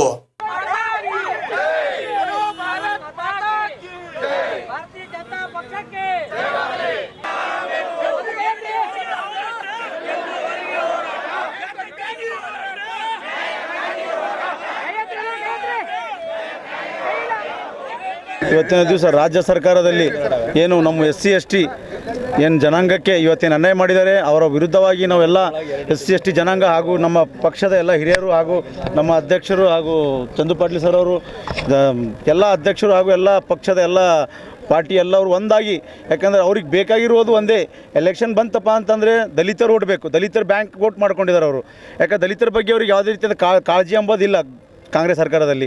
ಇವತ್ತು ನಮ್ಮ ಜಿಲ್ಲೆಯಲ್ಲಿ ಉಸ್ತುವಾರಿ ಮಿನಿಸ್ಟರ್ ಇದ್ದಾರೆ, ಅವ್ರಿಗೆ ಕೂಡ ಕಾಳಜಿ ಇಲ್ಲ ಅಂತ ಈ ಸಂದರ್ಭದಲ್ಲಿ ಹೇಳ್ತೀನಿ ನಾನು. ಯಾಕಂದರೆ ಮಾತಿಗೆ ಭಾರತದ ಸಂವಿಧಾನ ಡಾಕ್ಟರ್ ಬಾಬಾ ಸಾಹೇಬ್ ಅಂಬೇಡ್ಕರ್ ಸಂವಿಧಾನ ಬಗ್ಗೆ ಅವ್ರು ಹೇಳ್ತಾ ಇರ್ತಾರೆ, ಹೇಳಿ ಪ್ರೆಸ್ ಮೀಟ್ ಮಾಡ್ತಾರೆ, ಎಲ್ಲ ಕಡೆದು ಹೇಳ್ತಾರೆ. ಬಟ್ ಅವರಿಗೆ ಈ ದಲಿತರ ಒಂದು ನಮ್ಮ ಮೀಸಲಾತಿ ಜನರಿಗೆ ಒಂದು ಫಂಡ್ ಇಟ್ಟಂತ ಅವು ಫಂಡನ್ನು ಮತ್ತೊಂದು ಕಡೆ ಮಾಡ್ತಾ ಇದ್ದಾಗ ಅವ್ರಿಗೆ ಅವಾಗ ಏನು ಮಾಡ್ತಾ ಇದ್ದ ತಾವು ಪ್ರಿಯಾಂಕ್ ಖರ್ಗೆ ಸಾಹೇಬ್ರಿಗೆ ನಾವು ಈ ಪತ್ರಿಕೆ ಮುಖಾಂತರ ಕೇಳ್ತೀನಿ ಅವರಿಗೆ. ಯಾಕಂದ್ರೆ ಮಾತಿಗೆ ಬಾಬಾ ಸಾಹೇಬ್ರದ ಬಗ್ಗೆ, ಬಾಬಾ ಸಾಹೇಬ್ರದ್ದು ಒಂದು ಸಂವಿಧಾನ ಬಗ್ಗೆ ಹೇಳ್ತಾರೆ. ಈಗ ನಮ್ಮ ದಲಿತರ ಬಗ್ಗೆ ಇಷ್ಟು ಅನ್ಯಾಯ ಆಗ್ತಾ ಇದೆ. ಎಲ್ಲ ನಮ್ಮ ಸರ್ಕಾರ ಆವಾಗೇನು ಕಣ್ಣು ಮುಚ್ಕೊಂಡು ಕುಂತಿದ್ರ, ಈ ಸರ್ಕಾರದಲ್ಲಿ ಮುಖ್ಯಮಂತ್ರಿ ಕೂಡ ಇವತ್ತೇನು ಮಾಡ್ತಾ ಇದ್ದಾರೆ, ಎಲೆಕ್ಷನ್ ಬಂತಂದರೆ vote bank only for BJP, ದಲಿತ ವಿರೋಧ ಅಂತ ಹೇಳ್ತಾರೆ. ನೀವು ಯಾವ ವಿರೋಧಿ ಇದ್ದೀರಿ? ನೀವೇ ದಲಿತ ವಿರೋಧಿ ಇದ್ದೀರಲ್ಲ. ಕಾಂಗ್ರೆಸ್ ಸರ್ಕಾರ ದಲಿತ ವಿರೋಧಿ. ಮೊದಲಿನಿಂದ ಡಾಕ್ಟರ್ ಬಾಬಾ ಸಾಹೇಬ್ ಅಂಬೇಡ್ಕರ್ ಅವರಿಗೆ ಅಂಬೇಡ್ಕರ್ ಅವ್ರಿಗೆ ಕೂಡ ಬಾಬಾ ಸಾಹೇಬ್ ಅಂಬೇಡ್ಕರ್ ಅವ್ರಿಗೆ ಕೂಡ ಕಾಂಗ್ರೆಸ್ ಪಕ್ಷದವರೇ ಅವ್ರ ವಿರುದ್ಧ ಮಾಡಿ ಬಾಬಾ ಸಾಹೇಬ್ ಅಂಬೇಡ್ಕರ್ ಅವ್ರಿಗೂ ಪಾರ್ಲಿಮೆಂಟಿಗೆ ಹೋಗಿಸ್ಕೊಟ್ಟಿಲ್ಲ. ಈಗ ಅವ್ರ ಹಿತದೃಷ್ಟಿಯಿಂದ ಅವ್ರ ಮಕ್ಕಳಿಗೆ ಕೂಡ ಬರುವಂಥ ಹಕ್ಕು ಕಡೆ ತಾವು ಬೇರೆ ಕಡೆ ಡೈವರ್ಟ್ ಮಾಡ್ತಾಯಿದ್ದೀವಿ. ಈ ಸಂದರ್ಭದಲ್ಲಿ ನಾವು ಒಂದೇ ಹೇಳ್ತೀನಿ, ಈ ಸರ್ಕಾರಕ್ಕೆ ಭ್ರಷ್ಟವಾದ ಸರ್ಕಾರ, ಈ ಸರ್ಕಾರದಲ್ಲಿ ಮುಂಬರುವ ದಿನಗಳಲ್ಲಿ ಏನಾದರೂ ಇದೇ ರೀತಿ ಮಾಡಿದ್ರೆ ಇಡೀ ಗುಲ್ಬರ್ಗ, ಇಡೀ ಕರ್ನಾಟಕದಲ್ಲಿ ಎಲ್ಲರೂ ಒಂದು ದಲಿತರು ಎಲ್ಲ ಒಕ್ಕಟ್ಟಾಗಿ ನಾವೇನು ಹೋರಾಟ ಮಾಡ್ತೇವೆ ಮುಂಬರುವ ದಿನಗಳಲ್ಲಿ ಅದು ನಾವೇನು ಮಾಡ್ತೇವೆ ಅದು ಈಗ ಹೇಳಲ್ಲ, ಪತ್ರಿಕೆ ಮುಖಾಂತರ ನಾವು ಒಂದಿನ ಪ್ರೆಸ್ ಮೀಟ್ ಮಾಡಿ ಹೇಳ್ತೇವೆ. ಅಧ್ಯಕ್ಷ ಆದ BY ವಿಜೇಂದ್ರ ಅಣ್ಣವರು ಒಂದು ಕೋರೆ ಮ್ಯಾಗ ಕಲಬುರಗಿನಾಗ ನಾವು ಒಂದು ಸ್ಟ್ರೈಕ್ ಹಮ್ಮಿಕೊಂಡಿದ್ದೆವು. ಈ ಸ್ಟ್ರೈಕ್ ಆಗ್ಮೇಜವರು ಮಹಾನಗರ ಜಿಲ್ಲಾ ಅಧ್ಯಕ್ಷ ಆದ ಶಿವರಾಜ್ ರದ್ದೇವಾಡಿ ಅವರು, ಜನಪ್ರಿಯ ಶಾಸಕರಾದ ಬಸವರಾಜ್ ಮತ್ತಿಮೂಡ್ ಅಣ್ಣವರು, ರಾಜ್ಕುಮಾರ್ ತೇಲ್ಕೂರ್ ಅಣ್ಣವರು, ಮೇಯರ್ ಆದ ವಿಶಾಲ್ ದರ್ಗಿ ಅವರು ಮತ್ತು ನಮ್ಮ ಪಕ್ಷ ಎಲ್ಲ ಇವತ್ತಿನ ದಿವಸ ಈ ಒಂದು SCPTPC ಫಂಡ್ ಏನು 11,000 ಏನು ಇವತ್ತಿನ ದಿವಸ ಡೈವರ್ಟ್ ಮಾಡಿದ್ದಾರೆ. ಮಂತಾನೆ ಹೇಳ್ತಾ ಇದ್ದರು, ನೀಲಿ ಶಲ್ಯ ಹಾಕ್ಕೊಂಡು ನಾವು ಏನು ದಲಿತರ ಪರವಾಗಿದ್ಯೋ ಅಂತಂದೇಳಿ ತೋರಿಸ್ಕೊಟ್ಟರು. ನಾವು ಹೇಳಕ್ಕೆ ಬರ್ತೀವಿ, ಭಗವಾ ಶಾಲ್ ಹಾಕ್ಕೊಂಡು ನಾವು ಎಂಥ ಎಂದು ಅನ್ಯಾಯ ಕೆಲಸ ಮಾಡಿಲ್ಲ, ಮುಂದೂ ಮಾಡಲ್ಲ ಅಂತಂದು ಹೇಳಕ್ಕೆ ಬಯಸ್ತೇವೆ ನಾವು. ಅದಕ್ಕೆ ಈ ಥರ ಏನು ಇವತ್ತು ಮಾಡಿ ನೀವು ಕಿಶ ಹೊಡಿತಾ ಇದ್ದೀರಿ, ನೀವು ಅವಾಗೇ 5 ಸ್ಕೀಮ್ನ ಹೇಳಿ ಜೇಬ್ ಹೊಡಿತಾ ಇದ್ದೀರಿ. ಈಗ SC/ST ಫಂಡ್ ತೊಗೊಂಡು SC ಮಂದಿಗೆ ಅನ್ಯಾಯ ಮಾಡ್ತಾ ಇದ್ದೀರಿ. ಇದು ಅನ್ಟಾಲರೇಬಲ್ ಅದ, 0 ಟಾಲರೆನ್ಸ್ ಅದ ಇದಕ್ಕಂತ ಹೇಳಕ್ಕೆ ಬಯಸು. ಅದಕ್ಕೆ ನಾವು ಇವತ್ತಿನ ದಿವಸ ಆ ಫಂಡ್ ತಾವು ವಾಪಸ್ ಮಾಡಲಿಲ್ಲ ಅಂತಂತಂದರೆ ನಮ್ಮ ಹೋರಾಟ ಉಗ್ರವಾಗಿ ಮಾಡಬೇಕಾಗ್ತದೆ ಅಂತ ಹೇಳಿ ಪ್ರತಿ ದಿನ ನಿಮ್ಗೆ ಟೈಮ್ ಕೊಡ್ತೇವೆ. ತಾವು ನಿರ್ಣಯ ತೊಗೊಂಡು ವಾಪಸ್ ಈ ಫಂಡಿಗೆ ಕೊಡಬೇಕು, ನ್ಯಾಯ ಕೊಡಬೇಕು. ಮತ್ತು ನಮ್ಮೆಲ್ಲ ಹಿಂದೂ ದೇವಸ್ಥಾನಕ್ಕೆ ತಾವು ಏನು ಟ್ಯಾಕ್ಸ್ ಏನು ಬ್ರಿಟಿಷರ್ ಹೆಂಗೆ ಟ್ಯಾಕ್ಸ್ ಹಾಕ್ತಿದ್ರು ಗರೀಬ್ ಮಂದಿ ಮ್ಯಾಗ, ಹಂಗೆ ನಿಮ್ಮ ಕಣ್ಣ ಮ್ಯಾಗ ಈಗ ಹಿಂದೂ ದೇವಸ್ಥಾನ ಮ್ಯಾಗೂ ಬಂದಿದೆ. ಅದನ್ನು ನಾವು ಖಂಡಿಸ್ತೇವೆ. ಮುಂದಿನ ಬರೋ ದಿನಗಳ್ನಾಗ ಇವೆಲ್ಲ ತಿರ್ಣಾಮ ನೀವು ವಾಪಸ್ ತೋಲಿಲ್ಲ ಅಂತಂತಂದರೆ ನಮ್ಮ ಹೋರಾಟ ಇಲ್ಲಿಗೆ ನಿಂದ್ರಿಸಲ್ಲ. ಚಲೋ ಬೆಂಗಳೂರು ಮಾಡಬೇಕಾತಂತೇಳಿ ಹೇಳಕ್ಕೆ ಬಯಸ್ತೇವೆ ನಾವು. ಇದು ಸಂವಿಧಾನ ವಿರೋಧಿ ಸರ್ಕಾರ, ದಲಿತ ವಿರೋಧಿ ಸರ್ಕಾರ, ರೈತ ವಿರೋಧಿ ಸರ್ಕಾರ. ದಲಿತರ ಹೆಸರು ಹೇಳಿ ಅಧಿಕಾರಕ್ಕೆ ಬಂದಿರತಕ್ಕಂಥ ಸಿದ್ದರಾಮಯ್ಯನವ್ರ ಸರ್ಕಾರ ಇವತ್ತು ದಲಿತ ಸಮುದಾಯದ ಅಭಿವೃದ್ಧಿಗೆ ಕೊಡಬೇಕಾದಂಥ ಹಣವನ್ನು ಬೇರೆ ಕೆಲಸಗಳಿಗೆ ಬಳಸ್ತಕ್ಕಂಥ ನಿಟ್ಟಿನಲ್ಲಿ ಅವ್ರು ಮಾಡಿರ್ತಕ್ಕಂಥ ಕೆಲಸ ಭಾಳ ಹೇಯವಾದ ಕೆಲಸ ಅಂತಕ್ಕಂಥ ಮಾತನ್ನು ನಾನು ಈ ಸಂದರ್ಭದಲ್ಲಿ ಹೇಳ್ತೀನಿ. ಇದೊಂದು ಡಾಕ್ಟರ್ ಬಾಬಾ ಸಾಹೇಬ್ ಅಂಬೇಡ್ಕರ್ ಅವರಿಗೆ ಮತ್ತು ಸಂವಿಧಾನಕ್ಕೆ ಮಾಡಿರುವಂಥ ಅಪಮಾನ ಅಂತ ಕೂಡ ನಾನು ಈ ಸಂದರ್ಭದಲ್ಲಿ ಹೇಳ್ತೇನೆ. ಅಷ್ಟೇ ಅಲ್ಲ, ಕಾಂಗ್ರೆಸ್ನಲ್ಲಿರುವಂಥ ದಲಿತ ನಾಯಕರಿಗೆ ನಾನು ವಿನಂತಿ ಮಾಡ್ತೇನೆ, ಇವತ್ತೇನು ಸಿದ್ದರಾಮಯ್ಯನವರು ಕೈಗೊಂಡಿರುವಂಥ ಈ ದಲಿತ ವಿರೋಧ ನೀತಿಯನ್ನು ಪ್ರತಿಭಟಿಸಿ ರಾಜೀನಾಮೆಯನ್ನು ಕೊಟ್ಟು ಹೊರಗೆ ಬರಬೇಕು. ನೀವು ದಲಿತರಿಗೆ ಅನ್ಯಾಯ ಆದರೂ ಕೂಡ ಅದನ್ನು ಸಹಿಸಿಕೊಂಡು ನೀವು ಸಂಪುಟದಲ್ಲಿ ಮುಂದುವರಿಲಿಕ್ಕೆ ನಿಮಗೆ ಯಾವ ಹಕ್ಕಿದೆ ಇವತ್ತು ನಾನು ಅವರಿಗೆ ಪ್ರಶ್ನೆ ಮಾಡ್ತೇನೆ. ಹಾಗಾಗಿ ಇವತ್ತೇನು ನಿಜವಾಗಿ ದಲಿತರಿಗೆ ಅವರ ಉದ್ಧಾರಕ್ಕಾಗಿ ಸಂವಿಧಾನದ ಪ್ರಕಾರ ಏನು ಹಣ ಮೀಸಲಿಡಬೇಕಾಗಿತ್ತು ಆ ಹಣವನ್ನು ಸಂಪೂರ್ಣವಾಗಿ ಅದಕ್ಕೇ ಬಳಕೆ ಮಾಡಬೇಕು. ಅದಕ್ಕೆ ಇವತ್ತು ಕಾಂಗ್ರೆಸ್ ಸರ್ಕಾರ ಇವತ್ತು ಅದನ್ನು ಮಾತು ತಪ್ಪಿದೆ. ಅದಕ್ಕೆ ಸಿದ್ದರಾಮಯ್ಯನವರೇ ಇದಕ್ಕೆ ನೀವು ಮುಂದಿನ ದಿನಗಳಲ್ಲಿ ಬೆಲೆ ತೆರಬೇಕಾಗ್ತದೆ ಅಂತಕ್ಕಂಥ ಮಾತನ್ನು ಈ ಸಂದರ್ಭದಲ್ಲಿ ಹೇಳ್ತಾ ಇದನ್ನು ಭಾರತೀಯ ಜನತಾ ಪಾರ್ಟಿ ಉಗ್ರವಾಗಿ ಖಂಡಿಸ್ತದೆ. ಸನ್ಮಾನ್ಯ ರಾಜ್ಯಾಧ್ಯಕ್ಷ BY ವಿಜಯೇಂದ್ರ ಅವರ ನೇತೃತ್ವದಲ್ಲಿ ಇವತ್ತು ಇಡೀ ರಾಜ್ಯದಲ್ಲಿ ಇವತ್ತು ನಾವು ಹೋರಾಟವನ್ನು ಮಾಡ್ತಾಯಿದ್ದೇವೆ. ತಕ್ಷಣಕ್ಕೆ ಕ್ರಮ ಕೈಗೊಳ್ಳದೇ ಇದ್ದರೆ ಬೆಂಗಳೂರು ಚಲೋ ವಿಧಾನಸೌಧ ಮುತ್ತಿಗೆ ಅಂತಕ್ಕಂಥ ರೀತಿಯಲ್ಲಿ ದೊಡ್ಡ ಪ್ರಮಾಣದ ಹೋರಾಟಗಳನ್ನು ಮಾಡಬೇಕಾಗ್ತದೆ ಅಂತಕ್ಕಂಥ ಮಾತನ್ನು ನಾನು ಈ ಸಂದರ್ಭದಲ್ಲಿ ಹೇಳೋದಕ್ಕೆ. ರಾಜ್ಯ ಸರ್ಕಾರ ಇವತ್ತು ಕಾಂಗ್ರೆಸ್ ಆಡಳಿತ ಬಂದ ಮೇಲೆ ಮಾತೆತ್ತರೆ ನಾವು ದಲಿತ ಪರವಾಗಿದ್ದಂಥ ಸರ್ಕಾರ ಅಂತ ಹೇಳ್ಕೊ ತಿರುಗಾಡ್ತಕ್ಕಂಥ ಕಾಂಗ್ರೆಸ್ ಸರ್ಕಾರ ರಾಜ್ಯದ ಮುಖ್ಯಮಂತ್ರಿಗಳಂಥ ಸಿದ್ದರಾಮಯ್ಯ ಅವರ ನೇತೃತ್ವದಲ್ಲಿ ಸತತವಾಗಿ ಅನೇಕ ಬಾರಿ ದಲಿತರಿಗೆ ಅನ್ಯಾಯ ಆಗ್ತಕ್ಕಂಥ ಕೆಲಸ ಯಾವುದಾದ್ರು ಸರ್ಕಾರ ಮಾಡ್ತಾಯಿದೆ ಅಂದ್ರೆ ಕಾಂಗ್ರೆಸ್ ಸರ್ಕಾರ ಅಂತ ಹೇಳಕ್ಕೆ ಬಯಸ್ತಾ ಇದ್ದೀನಿ. ಇವತ್ತು ಮಾತೆತ್ತರೆ ನಮ್ಮಲ್ಲಿ ಸಂವಿಧಾನ ಇದ್ದಿದ್ದೇವೆ, ಸಂವಿಧಾನ ಪ್ರಕಾರ ನಾವು ಇದ್ದೀವಿ, ಸಂವಿಧಾನ ಪ್ರಕಾರ ನಡೀತೀವಿ ಅಂತ ಇವತ್ತು ಡಾಕ್ಟರ್ ಬಾಬಾ ಸಾಹೇಬ್ ಅಂಬೇಡ್ಕರ್ ಅವ್ರಿಗೆ ಕೂಡ ಇವತ್ತು SCP TSP ಇದ್ದವ್ರು ಇಟ್ಟಂಥ ಹಣ 11,144 ಕೋಟಿ ರೂಪಾಯಿಗಳು ಈಗಾಗಲೇ ಸರ್ಕಾರ ಆಗಿದ ತಕ್ಷಣ ಕೂಡ ಬದಲಾವಣೆ ಮಾಡ್ಕೊಂಡಿದ್ದಾರೆ. ಅದು ತಕ್ಷಣ ವಾಪಸ್ ಕೊಡ್ತೀವಿ ಅಂತಕ್ಕಂಥ ಕೂಡ ಕೆಲವು ವಿಚಾರದಲ್ಲಿ ಕೂಡ ಮುಂದೆ ಬಜೆಟ್ದಲ್ಲಿ ಇದ್ದಂಥ ಸಂದರ್ಭದಲ್ಲಿ ಅದನ್ನು ಕೂಡ ಕೊಡ್ತಾರೆ ಅಂತಕ್ಕಂಥ ಕೂಡ ನಿರೀಕ್ಷಣೆಯಲ್ಲಿ ಕೂಡ ನಾವು ಎಲ್ಲರೂ ಕೂಡ ಇದ್ದೆವು. ಅದರನ್ನು ಕೂಡ ನಿರಾಸೆ ಆಗ್ತಕ್ಕಂಥ ಕೆಲಸ ಮಾಡಿದ್ದಾರೆ.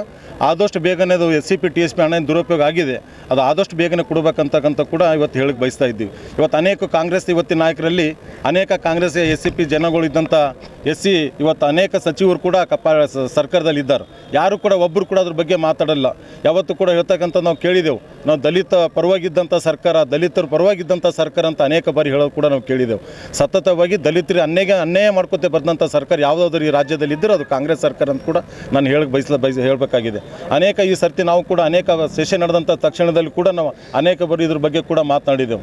ಅದು ಕೂಡ ಮಾತನಾಡಲಿಕ್ಕೆ ತಯಾರಿ ಇರತಕ್ಕಂಥ ಸಂದರ್ಭ ನೋಡಿ ಇವತ್ತು ರಾಜ್ಯ ಅಧ್ಯಕ್ಷರಾದಂಥ ವಿಜೇಂದ್ರ ಅಣ್ಣವ್ರ ನೇತೃತ್ವದಲ್ಲಿ ನಮ್ಮ ಜಿಲ್ಲಾ ಅಧ್ಯಕ್ಷರಾದಂಥ ಗ್ರಾಮಾಂತರ ಅಧ್ಯಕ್ಷ ಶಿವರಾಜ್ ಪಾಟೀಲ್ ರದ್ದವಡಿ ಅಣ್ಣವರು, ನಗರ ಅಧ್ಯಕ್ಷ ಚಂದೂಪಣ್ಣ ಅವರ ನೇತೃತ್ವದಲ್ಲಿ ಇವತ್ತು ನಾವು ಕಲಬುರಗಿ ಜಿಲ್ಲೆಯಲ್ಲಿ ಕೂಡ ಮಾಡ್ತಕ್ಕಂಥ ಇದೊಂದು ಧರಣಿ ಇದು ಆದಷ್ಟು ಬೇಗನೆ ಬಗೆಹರಿಸಲಿ ಅಂದರೂ ಕೂಡ ನಾವು ಇಲ್ಲಿ ಕಲಬುರಗಿ ಚಲೋ ಬೆಂಗಳೂರು ಮುಖಾಂತರ ಹೋಗಿ ವಿಧಾನಸೌಧಗಳ ಮುತ್ತಿ ಆಗ್ತಕ್ಕಂಥ ಕೆಲಸಗಳು ಇವತ್ತು ನಮ್ಮ ರಾಜ್ಯದ ನಾಯಕರು ಮತ್ತು ಜಿಲ್ಲಾ ನಾಯಕರು ಎಲ್ಲರೂ ಸೇರಿ ಮಾಡಿದಂಥ ಮುಖಾಂತರ ಹೇಳಕ್ಕೆ ಬಯಸ್ತಾ ಇದ್ದೇನೆ. ನಗರ ಜಿಲ್ಲೆಯ ವತಿಯಿಂದ ಹಮ್ಮಿಕೊಂಡಿರುವಂಥ ಈ ಒಂದು ಪ್ರತಿಭಟನೆ ಇವತ್ತು ಯಾವ ಕಾಂಗ್ರೆಸ್ ಸರ್ಕಾರ ದಲಿತರ ಹೆಸರಿನಲ್ಲಿ, ಅಹಿಂದ ಹೆಸರಿನಲ್ಲಿ ಇಡೀ ಈ ಸಮಾಜವನ್ನು ವೋಟ್ ಬ್ಯಾಂಕನ್ನಾಗಿ ಮಾಡಿಕೊಂಡು ಅವರಿಗೆ ಇಲ್ಲ ಸಲ್ಲದ ಸುಳ್ಳುಗಳನ್ನು ಹೇಳಿ ಅಧಿಕಾರಕ್ಕೆ ಬಂದ ನಂತರ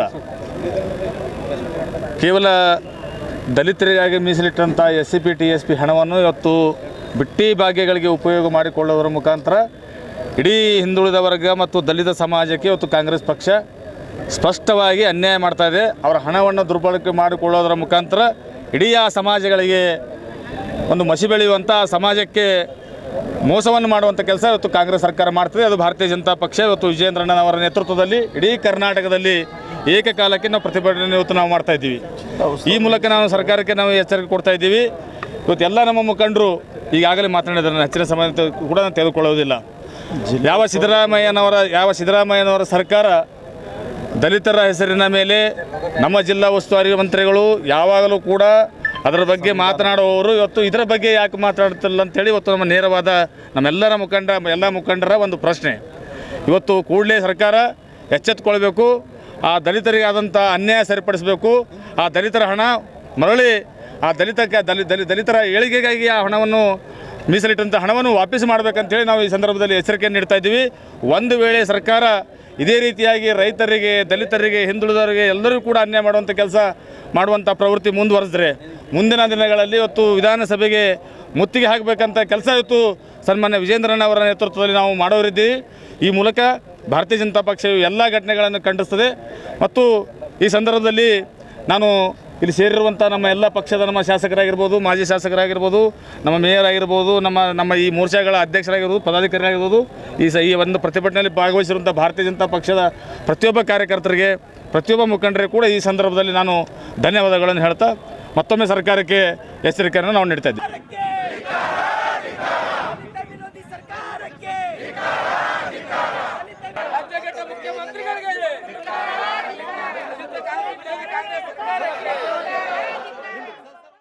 ಇದೇ ತಿಂಗಳ 26 ಮತ್ತು 27ರಂದು ನಡೆಯಲಿರುವ ಕಲಬುರಗಿ ಜಿಲ್ಲಾ ಕನ್ನಡ ಸಾಹಿತ್ಯ ಪರಿಷತ್ತಿನ ಜಿಲ್ಲಾ ಸಮ್ಮೇಳನದ ಹಿನ್ನೆಲೆಯಲ್ಲಿ ಜೇವರ್ಗಿ ತಾಲೂಕಾ ಕನ್ನಡ ಸಾಹಿತ್ಯ ಪರಿಷತ್ತಿನ ಅಧ್ಯಕ್ಷರು ಹಾಗೂ ಪದಾಧಿಕಾರಿಗಳು ಶುಭ ಹಾರೈಸಿದ್ದಾರೆ.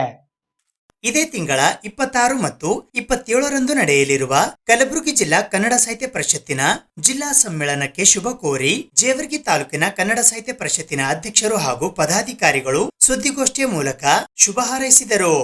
ಜೇವರ್ಗಿ ತಾಲೂಕಾ ಕನ್ನಡ ಸಾಹಿತ್ಯ ಪರಿಷತ್ತು ವತಿಯಿಂದ ನಡೆದ ಸುದ್ದಿಗೋಷ್ಠಿಯಲ್ಲಿ ಅಧ್ಯಕ್ಷರಾದ ಎಸ್.ಕೆ. ಬಿರಾದಾರ್, ಗೌರವ ಅಧ್ಯಕ್ಷರಾದ ಚನ್ನಮಲ್ಲಯ್ಯ ಹಿರೇಮಠ್, ಗೌರವ ಕಾರ್ಯದರ್ಶಿಗಳು ಹಾಗೂ ಸಮಾಜ ಸೇವಕರಾದ ಕಲ್ಯಾಣ್ ಕುಮಾರ್ ಗೌಹಾರ್, ಜಗದೀಶ್ ಉಕ್ನಾಳ್ಕರ್, ಎಸ್.ಎಸ್. ಚತುರಾಚಾರಿ ಮಠ್ ಹಾಗೂ ಸಂತೋಷ್ ಪೂಜಾರಿ ಜನಿವಾರ್ ಉಪಸ್ಥಿತರಿದ್ದರು.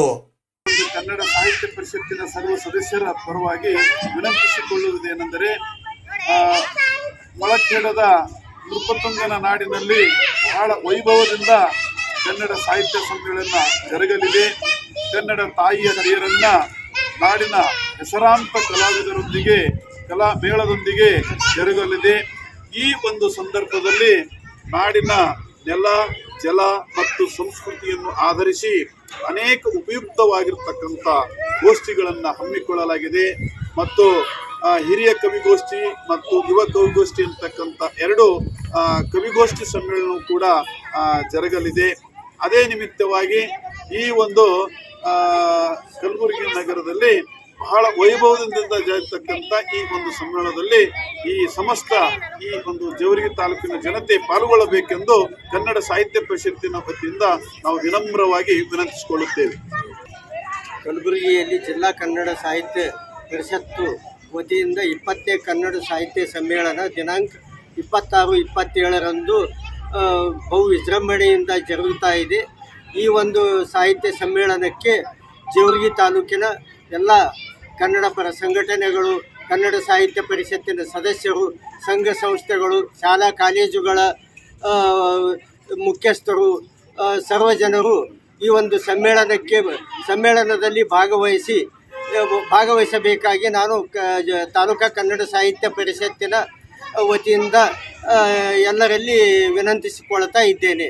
ದಿನಾಂಕ 26 ಮತ್ತು 27 ಫೆಬ್ರವರಿ 24ರಂದು ನಡೆಯಲಿರುವ ಜಿಲ್ಲಾ ಕನ್ನಡ ಸಾಹಿತ್ಯ ಸಮ್ಮೇಳನಕ್ಕೆ ಕನ್ನಡಾಭಿಮಾನಿಗಳು, ಕನ್ನಡ ಪರ ಸಂಘಟನೆಗಳು ಎಲ್ಲರೂ ಭಾಗವಹಿಸಿ ಕಾರ್ಯಕ್ರಮವನ್ನು ಯಶಸ್ವಿಗೊಳಿಸಲು ಕೋರಲಾಗಿದೆ. ಅಲ್ಲದೆ ಈ ಕಾರ್ಯಕ್ರಮದಲ್ಲಿ ತಾಲೂಕಿನ ಮಹಾತ್ಮ ಗಾಂಧಿ ಶಿಕ್ಷಣ ಸಂಸ್ಥೆಯ ಕಾರ್ಯದರ್ಶಿಗಳಾದ ಶ್ರೀ ಮಾಂತಯ್ಯ ಸಿ ಹಿರೇಮಠ್ ಹುಲ್ಲೂರು ಇವರನ್ನು ಶೈಕ್ಷಣಿಕ ಕ್ಷೇತ್ರದಲ್ಲಿ ಗಣನೀಯವಾಗಿ ಸೇವೆ ಸಲ್ಲಿಸಿದ ಕಾರಣ ಜಿಲ್ಲಾ ಕನ್ನಡ ಸಾಹಿತ್ಯ ಪರಿಷತ್ತು ಅವರನ್ನು ಗುರುತಿಸಿ ಸನ್ಮಾನಿಸಲಾಗಿದೆ. ಕಾರಣ ಎಲ್ಲ ಕನ್ನಡಾಭಿಮಾನಿಗಳು, ಕನ್ನಡ ಪರ ಸಂಘಟನೆಗಳು ಈ ಕಾರ್ಯಕ್ರಮದಲ್ಲಿ ಭಾಗವಹಿಸಿ ಈ ಕಾರ್ಯಕ್ರಮವನ್ನು ಯಶಸ್ವಿಗೊಳಿಸಲು ಕೋರಲಾಗಿದೆ. 20ನೇ ಕನ್ನಡ ಸಾಹಿತ್ಯ ಸಮ್ಮೇಳನವು ಬಹು ಅದ್ದೂರಿಯಾಗಿ 26 ಮತ್ತು 27 ಫೆಬ್ರವರಿ 2024ರಂದು ಡಾಕ್ಟರ್ ಎಸ್.ಎಂ. ಪಂಡಿತ್ ರಂಗ ಮಂದಿರ ಕಲಬುರಗಿಯಲ್ಲಿ ಭಾಳ ವಿಜೃಂಭಣೆಯಾಗಿ ಜರುಗುತ್ತಾ ಇದೆ.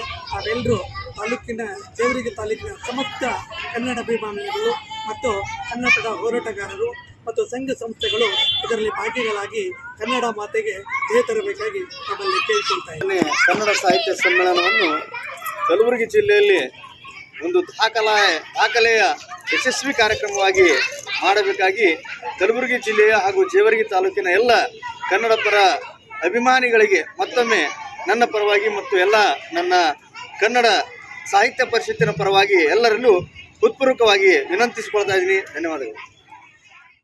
ಶಿಕ್ಷಣದೊಂದಿಗೆ ವಿದ್ಯಾರ್ಥಿನಿಯರು ವ್ಯಕ್ತಿತ್ವ ವಿಕಸನಗೊಳಿಸಿಕೊಳ್ಳಬೇಕು ಎಂದು ಅಕ್ಕಮಹಾದೇವಿ ಮಹಿಳಾ ವಿಶ್ವವಿದ್ಯಾಲಯದ ನೋಡಲ್ ಅಧಿಕಾರಿಗಳಾದ ಡಾಕ್ಟರ್ ಮಹೇಶ್ ಗಂಹಾರ್ ಅವರು ಹೇಳಿದ್ದಾರೆ. ಶಿಕ್ಷಣದೊಂದಿಗೆ ವಿದ್ಯಾರ್ಥಿನಿಯರು ತಮ್ಮ ವ್ಯಕ್ತಿತ್ವವನ್ನು ವಿಕಸನಗೊಳಿಸಿಕೊಳ್ಳಬೇಕು ಎಂದು ರಾಷ್ಟ್ರೀಯ ಸೇವಾ ಯೋಜನೆ ಅಕ್ಕಮಹಾದೇವಿ ಮಹಿಳಾ ವಿಶ್ವವಿದ್ಯಾಲಯದ ನೋಡಲ್ ಅಧಿಕಾರಿಗಳಾದ ಡಾಕ್ಟರ್ ಮಹೇಶ್ ಗಂಹಾರ್ ಅವರು ಹೇಳಿದ್ದಾರೆ. ಅವರು ಹೀರಾಪುರ ಗ್ರಾಮದಲ್ಲಿ ಶ್ರೀಮತಿ ಪಿಲ್ಲುಹೋಮಿ ಇರಾನಿ ಮಹಿಳಾ ಮಹಾವಿದ್ಯಾಲಯದ ವತಿಯಿಂದ ಆಯೋಜಿಸಿದ್ದ ರಾಷ್ಟ್ರೀಯ ಸೇವಾ ಯೋಜನೆಯ ವಾರ್ಷಿಕ ವಿಶೇಷ ಶಿಬಿರವನ್ನ ಉದ್ಘಾಟಿಸಿ ಮಾತನಾಡಿದರು. ಮುಂದುವರೆದು ಮಾತನಾಡಿದ ಅವರು, ಇಂದು ಮಕ್ಕಳಿಗೆ ಶಿಕ್ಷಣ ಕೊಡಿ, ಗುಲಾಮಗಿರಿಯನ್ನ ಮೆಟ್ಟಿ ನಿಲ್ಲುತ್ತಾರೆ ಎಂಬ ಡಾಕ್ಟರ್ ಬಿ.ಆರ್. ಅಂಬೇಡ್ಕರ್ ಅವರ ಮಾತುಗಳನ್ನು ಸ್ಮರಿಸುತ್ತಾ, ಆಸೆ ಇಲ್ಲದವರು ಸತ್ತಂತೆ, ಆಸೆ ಹೆಚ್ಚಾದರೆ ಹುಚ್ಚಂತೆ. ಹಾಗಾಗಿ ಪ್ರತಿಯೊಬ್ಬರು ಆಶಾವಾದಿಗಳಾಗಿ ಕಲಿತು ಜೀವನ ರೂಪಿಸಿಕೊಳ್ಳಬೇಕು ಎಂದು ಹೇಳಿದರು. ಈ ಕಾರ್ಯಕ್ರಮದಲ್ಲಿ ಮುಖ್ಯ ಅತಿಥಿಗಳಾಗಿ ಕಲಬುರಗಿ ಮಹಾನಗರ ಪಾಲಿಕೆಯ ಸದಸ್ಯರಾದ ಅಲಿಮುದ್ದೀನ್ ಪಟೇಲ್ ಹಾಗೂ ಪ್ರಜ್ಞಾ ಯುವಕರ ಸಂಘದ ಸಂತೋಷ್ ಮೇಲ್ಮನಿ ಉಪಸ್ಥಿತರಿದ್ದರು. ಈ ಕಾರ್ಯಕ್ರಮದ ಅಧ್ಯಕ್ಷತೆಯನ್ನು ಪ್ರಾಚಾರ್ಯರಾದ ಜ್ಯೋತಿ ಎಂ ಸ್ವಾಮಿ ವಹಿಸಿಕೊಂಡಿದ್ದರು. ರಾಷ್ಟ್ರೀಯ ಸೇವಾ ಯೋಜನೆಯ ಅಧಿಕಾರಿ ಕುಮಾರಿ ವಿಜಯಲಕ್ಷ್ಮಿ ಎಂಕೆ ನಿರೂಪಿಸಿದರು. ವಿದ್ಯಾರ್ಥಿನಿಯರಾದ ಕುಮಾರಿ ನಿಖಿತಾ ಹಾಗೂ ಸಂಗಡಿಗರು ಪ್ರಾರ್ಥನೆ ಗೀತೆ ಹಾಡಿದರು. ಈ ಕಾರ್ಯಕ್ರಮದಲ್ಲಿ ರಾಷ್ಟ್ರೀಯ ಸೇವಾ ಯೋಜನೆಯ ಅಧಿಕಾರಿ ಛಾಯಾದೇವಿ ನಾಗನಹಳ್ಳಿ, ಮಹಾವಿದ್ಯಾಲಯದ ಸಿಬ್ಬಂದಿ ಹಾಗೂ ಗ್ರಾಮಸ್ಥರು ಉಪಸ್ಥಿತರಿದ್ದರು. ಮಹಾನಂದ ಪಾಟೀಲ್ ಸ್ವಾಗತಿಸಿದರು. ಕನ್ನಡ ಉಪನ್ಯಾಸಕಿ ವಂದಿಸಿದರು. ಇವತ್ತು ಸದೃಢ ಭಾರತ ನಿರ್ಮಾಣ ಆಗ್ಬೇಕಾದ್ರೆ ನಿಮ್ಗೆ NSS ಬಗ್ಗೆ ಹೇಳ್ಬೋದು, ನಿಮ್ಗೆಲ್ಲ ಗೊತ್ತಿರೋ ಕೈಯಲ್ಲಿ ಡೈರಿ ಕೊಟ್ಟಿದ್ದಾರೆ.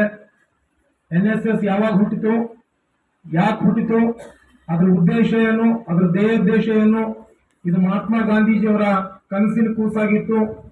ಹಾಗಾಗಿ ಅವರು ರಾಮರಾಜ್ಯದ ಕಲ್ಪನೆಯನ್ನು ಕಟ್ಕೊಂಡಿದ್ರು. ಇವತ್ತು ಯುವಕರಿಗೆ ಶಿಕ್ಷಣದ ಮೂಲಕ ಸೇವೆಯ ಮನೋಭಾವವನ್ನ ಬೆಳೆಸಬೇಕು ಅನ್ನುವಂಥ ಒಂದು ಉದ್ದೇಶದಿಂದ ಅವರ ಕನಸಿನ ಕೂಸಾಗಿದ್ದಂಥ ಈ ಯೋಜನೆಯನ್ನ ಸೆಪ್ಟೆಂಬರ್ 24, 1969 ಅಂದಿನ ಕೇಂದ್ರ ಶಿಕ್ಷಣ ಸಚಿವರಾಗಿದ್ದಂಥ VKV.R. ರಾವ್ ಅವರಿಂದ. ಇದು ಇವತ್ತಿನ ಸುದ್ದಿ ಸಮಯ. ಸ್ಥಳೀಯ ಸುದ್ದಿಗಳಿಗಾಗಿ ನೋಡ್ತಾ ಇರಿ ಸುದ್ದಿ ಸಮಯ. ನಿಮ್ಮ ನೆಚ್ಚಿನ ಸುದ್ದಿ ಸಮಯವನ್ನು ಡೆನ್ ಸೆಟಾಪ್ ಬಾಕ್ಸ್ನ ಚಾನೆಲ್ ಸಂಖ್ಯೆ 746ರಲ್ಲಿ ಪ್ರತಿದಿನ ರಾತ್ರಿ 9 ಗಂಟೆಗೆ, ಮರುಪ್ರಸಾರ ರಾತ್ರಿ 10 ಗಂಟೆಗೆ ಮತ್ತು ಮರುದಿನ ಬೆಳಗ್ಗೆ 8 ಗಂಟೆ ಮತ್ತು 9 ಗಂಟೆಗೆ ವೀಕ್ಷಿಸಬಹುದು. ಇದು SS ಡಿಜಿಟಲ್ ಚಾನಲ್, ಶ್ರೀ ಸುಮಂಗಲಿ ಡಿಜಿಟಲ್ ಚಾನಲ್. ನೀವು ನೋಡ್ತಾ ಇದ್ದೀರಿ ಸುದ್ದಿ ಸಮಯ, ಸ್ಥಳೀಯ ಸುದ್ದಿಗಳಿಗಾಗಿ. ಸುದ್ದಿ ಸಮಯದ ಪ್ರಾಯೋಜಕರು Mahalakshmi jewellers, gold hub, main road, Kalaburagi.